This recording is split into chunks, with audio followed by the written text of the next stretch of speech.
Well, hey everybody, let's do a quick Tuesday night recap of the sports. Looks like I'm going to win Monday tonight. It's thanks to some well-timed hockey bets, and it's thanks to NBA having a really good day, which we'll get to after we talk about NHL, and then we'll finish with college basketball, as all those games are finishing up right now. Only one game still going tonight. It is the Montreal San Jose game going into the third period. And if this game can get tied and Montreal especially can go back and win too, I'll be a big winner tonight. Because if you paid attention to the video I did earlier today, I talked about playing 5 different ties, regulation ties. It was this one, which did not happen.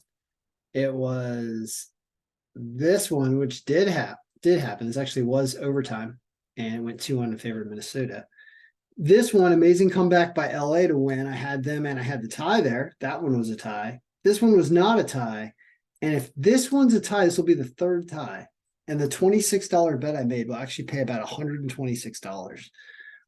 So this could be a winning round robin tonight, and that'll be fun to watch and see if that happens. That's why it is fun at the end of the night sometimes, because it's amazing. It's like a 5-to-1 payout if you hit 3 out of 5 ties, but the algorithm is really good with us. So let's talk about the games real quick. If you play the algorithm with teams that were streaking poorly, you did pretty well. And Ottawa beat up on Detroit yesterday. They did it again today.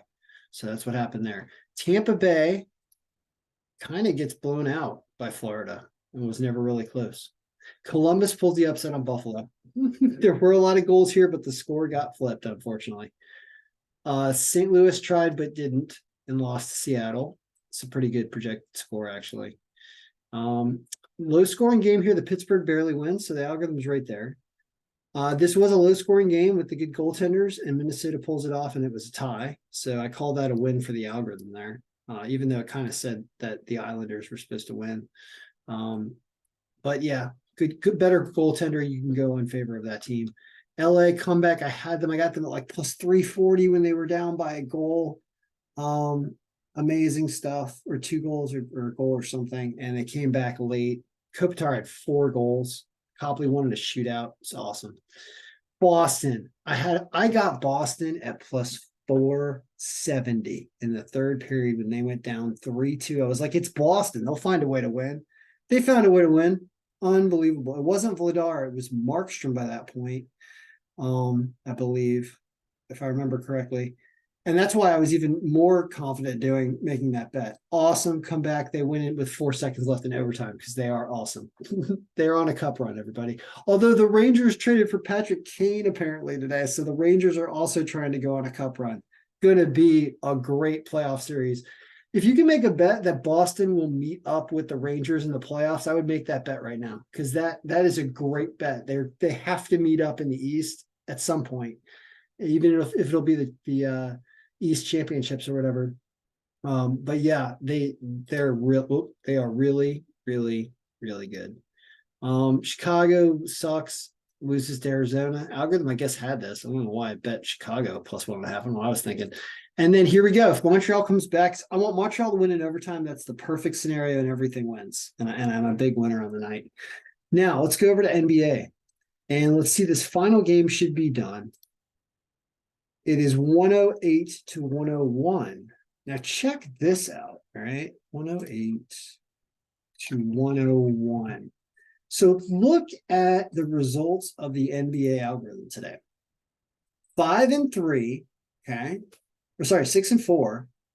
You lose with Utah, but both these teams were super injured, and that was weird. I actually took San Antonio plus 9.5 because I was like, this is 2 weird injured teams. Utah never really blows anybody out. I was like, well, let's go with that. That won, and San Antonio actually won it, an amazing line on top of that. I stayed away from the Nuggets game, but that was a clear winner. Look, healthy team up top here wins and covers all these teams. I bet Memphis to win. They won. I bet Milwaukee to win. They won. They were actually an underdog in the first half. If you're doing live betting, they were very bettable. They came back to win. OKC was really injured, so there's a reason not to play them against healthy Sacramento, and they lost. So algorithm kind of picks that off with that injury right there. Raptors, I bet them to win. They beat the Bulls, healthy versus about the same health, but both healthy. Minnesota, I bet them. They just won. Sorry, I actually bet them plus 6.5. I didn't even take the money line because I was scared. I took them plus 6.5. They win the game. How about that? Although they were a little injured, so you wouldn't have thought that. That's why I took them +6.5, because I saw a little bit of injury there. I took Portland +5, actually it was, and I'm an idiot. Don't bet against Golden State at home. That was the one I lost. I hit the other 7 on my NBA ticket, and that's what made me basically got me back to even, because I was losing bets all over the place. I lost a lot of college basketball, which we'll get to in a sec. But I'm a winner on the day because of this and because of hockey. I took the Wizards +7. They just flat out win. I don't know why, because they shouldn't have been that healthy, but they pull it off. And I took the Pacers plus the points, and they ended up winning the game because this was way down here. Algorithm does a great job moving this game all the way down here anyway. And it would say take the Pacers plus the points. They win the game outright, 124 to 122. Amazing. So NBA has a very, very good day. Our points are still weird, I guess, with this distribution, but the distribution put the stuff in the right order. And when you looked at injuries, every team that was healthy and favored, healthier than its opponent, this one, this one, this one, this one, and not really this one, but all the other ones, they all won. And that's a good recipe when you see healthy teams on the left winning. So NBA good. Hockey fairly good there. College basketball. What'd you do to me? Is this game over? Let's ask. We're gonna ask Google because AI Bing was slowing us down. What's the score of the Fresno State versus New Mexico State men's college basketball game? Google. Oh, come on. Fresno State score. Usually that's enough. Yep. They're losing. I turned the volume off. They're losing 71-87 with 3 minutes left. Probably going to lose that game, but the score is not final. And Colorado State game is also kind of close, so that we'll just leave that one off because it's not as close to finish. So here's what we have: 29-9. How to lose money today? Well, we'll go over that when I bet and why I lost. Terrible against the spread, but I don't care about the spread. Nobody beats the spread. Nobody beats the spread, right? I mean, where's Biz Marquee? Nobody beats the spread. Yeah, nobody beats the Biz. Nobody beats the spread. And we did okay over underwise. So were we profitable? If you bet every single game, just like a robot, just bet every single game on the left here, regardless of injury, regardless of anything, were you profitable? The answer is yes. So far, it's one more game to go. It's one more game to go. You're a 3% profitability, but we want to be able to filter for things that are good. So usually we filter for, well, look at our profitability for a second right next to everything. I just want to see it in one screen because I want to do some things. So just home teams, I always say, but some of these are not true home teams, so let's leave them in there, but it's weird. All right, we are not profitable barely. Now, there would be reasons for that. We don't like to play injured teams. So we have to filter out for teams that are below 90% health. So value filters greater than health 0.899. Now, only the teams that were healthy enough for us to play, and this is a suspect one too. You can see this loss with Syracuse. They were healthier than the opponent, but they were still at 91. So you see it as red like this, it makes you realize, oh, that's a loser too. But you are profitable with this list, which does make more sense. Our home team, but some of these not true home teams. I want to remove them, but it's annoying. They're in yellow. It looks like they all won except for Coastal Carolina, the early game, and Stetson. Those two lost. So you really go instead of 18-4, you win a few less, but you also lose 2 less because they're not true home teams. So you only have 2 losses this way. That would be even more profitable, most likely, because Stetson and Coastal Carolina both lost. The other 1, 2, 3, 4, 5, 6, 7 won. So it's 11-2 is your day of natural home teams, I believe.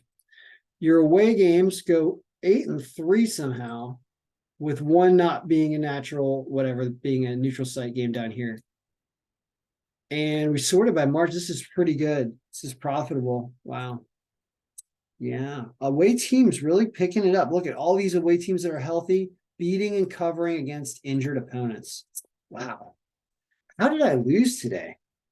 go over that. The heck did I bet on? I bet on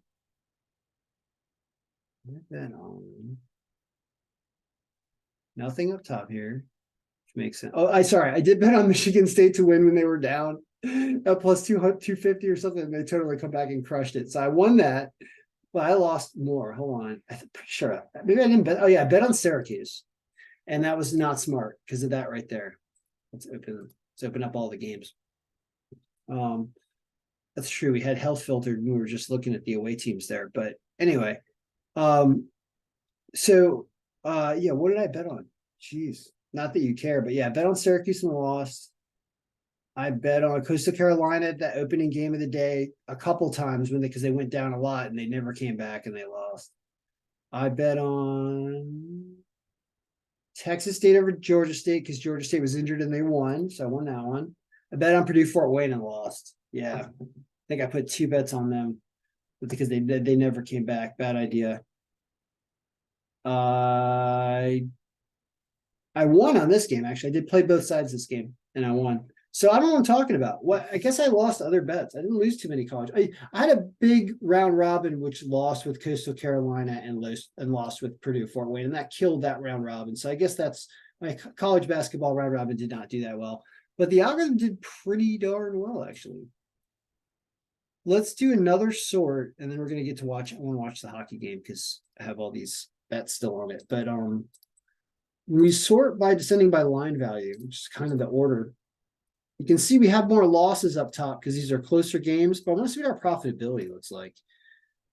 Yeah, we don't get we still don't get profitable till the end. So our close games, although those are away. Hold on, let's do home teams. Now it's not really good. It's not really good. I guess the non-natural home team losses and the injuries, you really got to pay attention. So what that teaches us is that making sure that we get rid of these really low health numbers. I mean, this was a win. This was a win. This was a loss. This was a win, but not cover spread. This was a loss. That's a 91, but was a loss.